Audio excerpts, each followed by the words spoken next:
Ah, Kumba Gawlo Seck, la diva de la musique sénégalaise nga wax Xaali. Waaw kay moom la dee. Ah bon? Mais Xaali kon yow ngoon foog ma dox si la. Gis nga bu ñu demee ba ne cur dugg si kër gi suñu ñaari bëri su dajee maag Kumba Gawlo Seck nga gis loo musul gis Xaali. Coup de foudre lay doon. Elle va tomber amoureuse. Xaali yow tamit ku dugg mag mën na yëngal dëxin. Xaali na nga fexe ba suñu eggee na nga tëj sa làmmiñ bàyyil dinaa ko gérer. Kumba Gawlo tubaab la de bokkul ak ñoom Ngoone Njaay géwël ak ñoom Faatu Ware yooyu.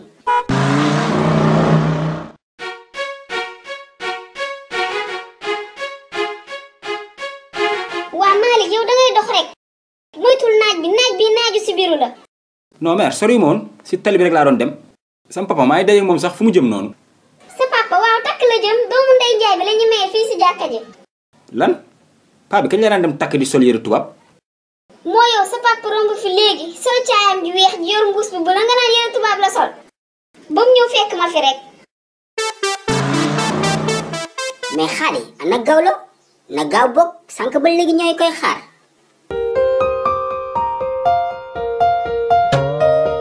Oh là là, quelle taille Coca-Cola. Xaali na ngeen def su loxo. Kon Kumba Gawlo yow xam nga sama tur. waaw yow yaay Suluxu Njaay ancien combattant ku la xamul dégg na la.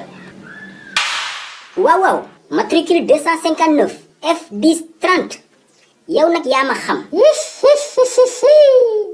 mais diva yow njool nga de wala man maa gàtt. mais yow américaine nga doo moroomu Rihanna. naka nga def nag mbaa ngi ci jàmm naka sa dugg daa mu ngi dalax. ça va bien alhamdulilah. mais Kumba sa tay baas baax na de sa tailleur naxu la ah. mais Gawlo man sa xam nga le moom a gën a neex si yow sa teint noir ñu lay kaaba ga nga yor yow noirceur d'ébène femme africaine femme nii femme noire. ah merci. Suluxu yow neex nga de ba ñeme nga ma. bu baax dangay laajte waay man romb naa la ñeme Gawlo man dama la love et je vais te marier su neexee yàlla. mais Suluxu est-ce que attan nga ma. mo Gawlo su ma la takkoon nga xam ne borom kànjaa mën a maafe xoolal li ma sañse cuune du ko sañse combinaison laa la may olof naan ko futtu day.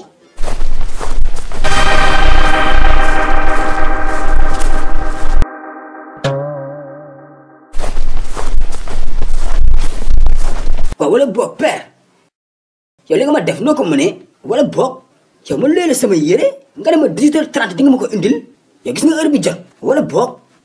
mais boy yow la kan yaa ngi xeeñ xunnu tàmm ngeen soo leen tuxee ba màndi rek koñ bi kenn dootul am jàmm.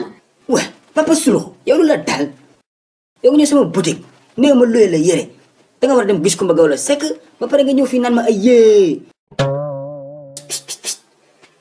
xoolal père xoolal jarul nga may piis naan ma ay yee amul piis de si sama yére na gaaw. mais boy yow man mun naa la jënd sa baay laa yow tamit amal sutura. Gawlo ne l'écoute pas c'est un drogué fàq man la. ah danga may tegal teng xaaral ma ñëw.